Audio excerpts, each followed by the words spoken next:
16 more candidates chosen by our esteemed panel of judges. And each name we call will now be one step closer to the crown.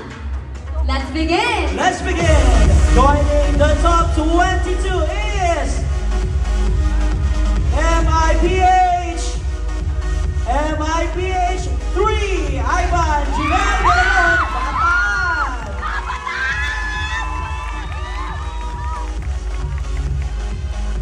Hello Ivan, I hope you're feeling great tonight. Congratulations on making it to the top 22. Thank you so Here much. is your question.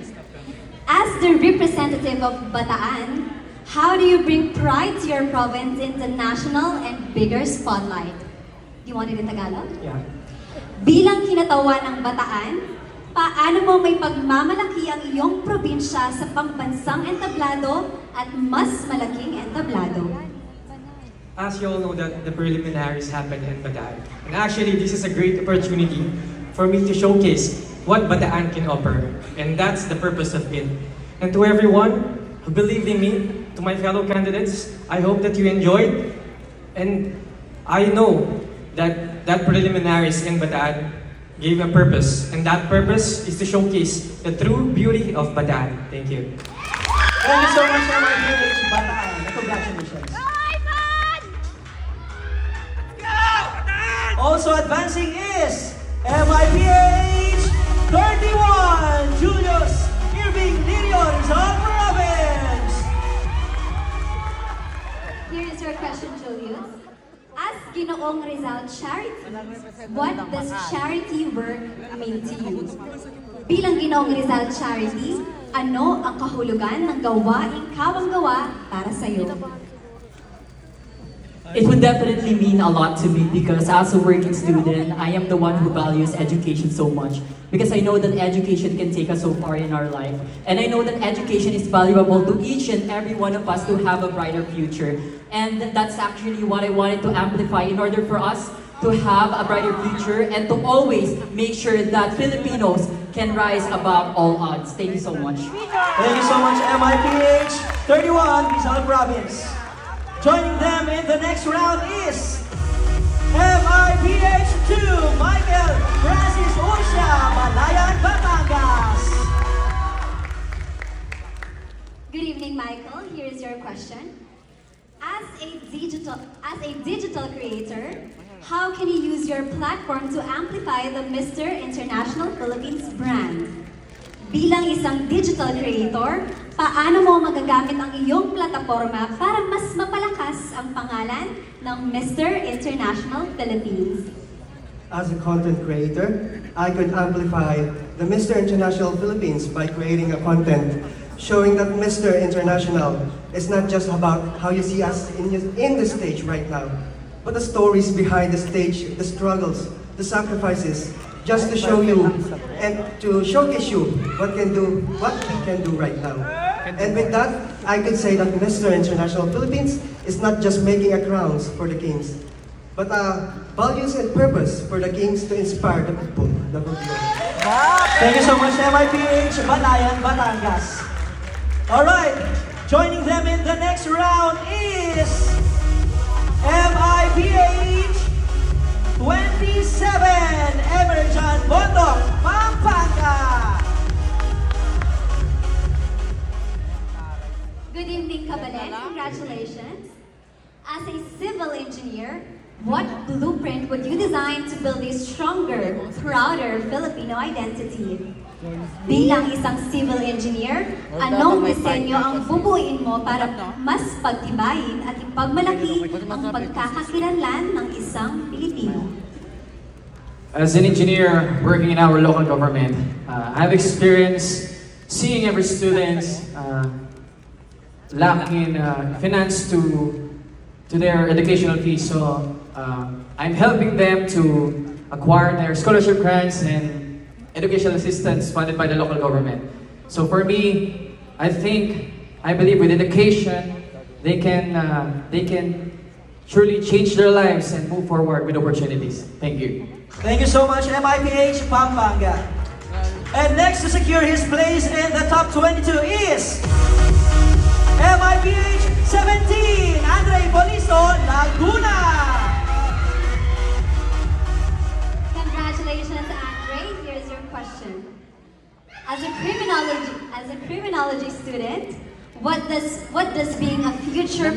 officer teach you about protecting more than just people, but values?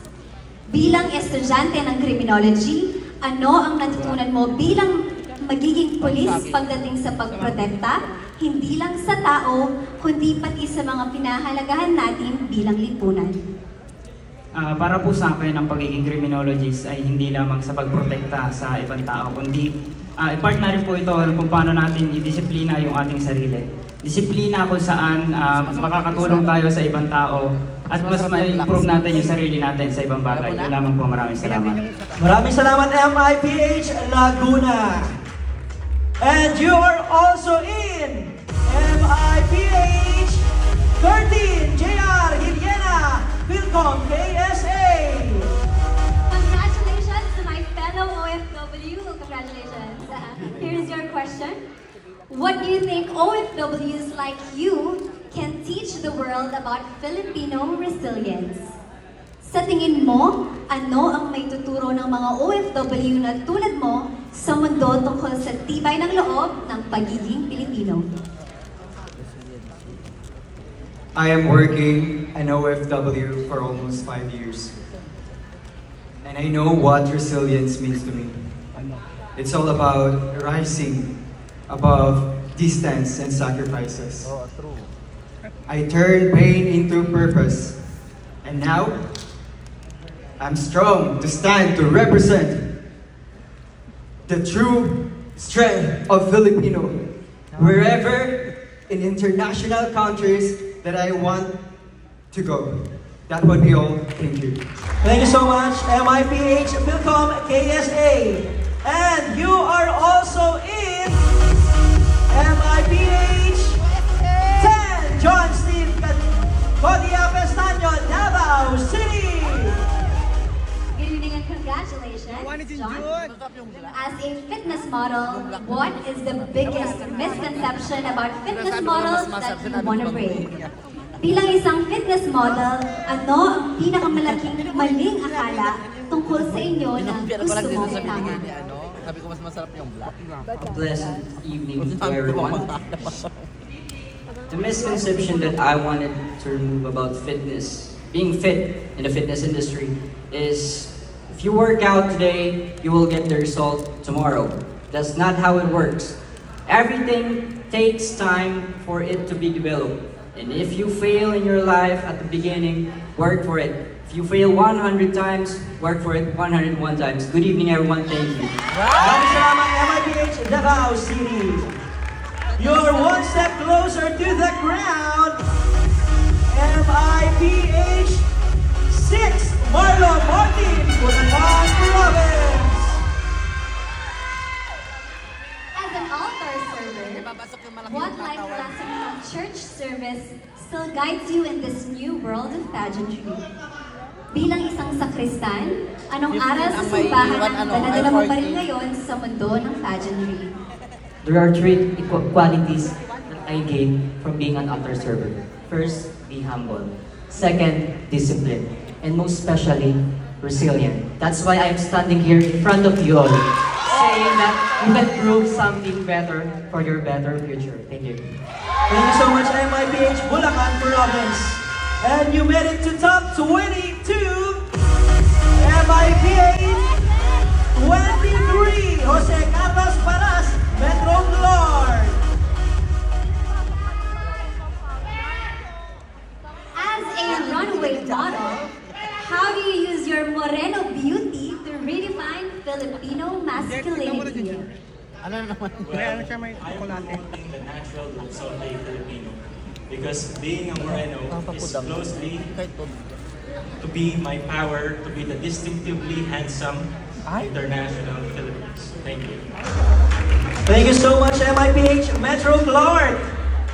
And keep that applause going for MIPH 15, Gabriel Paibon, Ilocos Sur. As a registered nurse, how would you use the MIPH platform to champion mental health? Bilang isang registered nurse, paano mo gagamitin ang MIPH platform para itaguyod ang mental health? mental health has been always the challenge for men. Because men always thinks, or this is the stigma for men, that showing your weakness or vulnerable side is a weakness. But don't be, because that's the real strength. Feeling all your feelings is very important for men, because that's complete you. And disregarding it disregards your life. That's why I want to use this platform to remind all of you to stop being scared showing your vulnerable side. Because it's not a weakness, it is your strength. Gather all your strength, show your emotions, and feel your emotions. Thank you. Maraming salamat MIPH Ilocos Sur. Still in the running for the title, MIPH 14, Lars Ken Dawson, Philcom USA. As a professional model and brand ambassador, after joining an international pageant, how does MIPH feel different? Bilang isang professional na modelo at brand ambassador, paano naiiba ang Mr. International Philippines kumpara sa ibang international pageant na nasalihan mo na? When I joined my first international pageant, it was held in Bali. And we really got to immerse in their culture, heritage, arts, and tourism. But what makes Mr. International different is it's all here. Being a representative of the Filipino community, we are often attacked or bashed that we are never Filipino enough to represent the Philippines. But I want to redefine the standards that the true Filipino is international, multinational, multiracial. Thank you so much. Very well said, MIPH, Philcom USA. And now please step forward, MIPH for Justin Monteos, Batangas Province. Justin, as a barista and fitness enthusiast, how do you blend passion and purpose into your daily grind? Bilang isang barista at fitness enthusiast, paano mo pinagsasama ang passion at purpose sa araw-araw mong buhay? Well, as a barista, I see Kaping Barako as a mirror of who I am. Strong, bold, rich in culture, and always ready to awaken others. And that's the mixtures of qualities that I have. Thank you. Thank you so much, MIPH Batangas Province. You've earned your spot, MIPH 35. Hipli Hersancel Morales, Surigao del Norte. As a student and a proud Surigaonon, what does it mean for a Surigaonon like you to finally go national? Bilang isang estudyante at proud na Surigaonon, ano ang pakiramdam na sa wakas ay nakarating ka sa pambansang kompetisyon? Being in this stage is a blessing, and it's a big opportunity for me. And in fact, I am the first Mr. International Surigao del Norte. And I am here to make an impact in my community, to be an example that it doesn't matter where you are or where you came from. What matters most is you are very disciplined and you want to achieve your goals in life. And my message is, embrace your uniqueness and follow your own star. Thank you. Maraming salamat, MIPH Surigao del Norte. And moving forward in the competition is MIPH 36, Ramis Tungo Nuki Tarlac. This is very interesting. How does being tall, dark, and handsome challenge or help you in real life? Paano nakatutulong o minsan nakakasagabal sa iyo ang pagiging tall, dark, and handsome sa tunay na buhay? For me, nakakatulong sa akin ang pagiging gwapo dahil hindi lang sa physical na anyo at kundi sa tulad din ng inner natin, inner soul at personal life. At para sa akin ay nakakatulong din ang pagiging malaki dahil ito ang aking physical appearance na ano ko sa akin. And for me, being here, I am grateful and honored. Thank you. Maraming salamat, MIPH, Carla. And only 2 more names to go, and you are one of them. MIPH 21, John Paulo de la Cruz, Lucena City. Hi, John. You have a lot of supporters and followers tonight. As a fitness enthusiast, what can the discipline of fitness training teach young men today? Bilang isang fitness enthusiast, ano ang maituturo ng disiplina sa pag-ehersisyo sa mga kabataang lalaki ngayon? I'm a disciplined person. I want to teach the youths that you need to be goal-driven, disciplined, hardworking when it comes to fitness, because it's an everyday routine and you need to do your diet, your consistency, and hard work. Thank you. Maraming salamat, MIPH Lucena City. And completing our top 22 is MIPH 16, Adrian Ayala Isabela. Good evening, Adrian, and congratulations for making it to the top 22. Go, Isabela! What makes a marine engineer like you a powerful candidate for an international pageant? Ano ang meron sa isang marine engineer tulad mo na sa tingin mo ay magiging lakas mo sa isang international pageant? Being a marine engineer or seafarers are also known to be fierce, independent, courageous warriors. And I believe those qualities is what makes a Mr. International team. And I do also believe that these qualities will make me victorious tonight. Good evening. Thank you so much and congratulations to you. There you have it, ladies and gentlemen. Our top 22 for Mr. International Philippines 2025. And that's what this competition is really about. Finding a representative who's not just hashtag distinctively handsome, but also with purpose. And we've gotten a glimpse of who they are beyond the spotlight. And in a competition this strong-wise, every answer truly counts. That's right, and from here, the journey becomes even more intense. So to walk us through what's next, let's turn it over to our on-ground hosts, Jake and Ryan. Take it away. Thank you so much, Wise and Jasmine. We are down to the most exciting stretch of the competition. And in a few moments, we'll find out which of our top 22 will move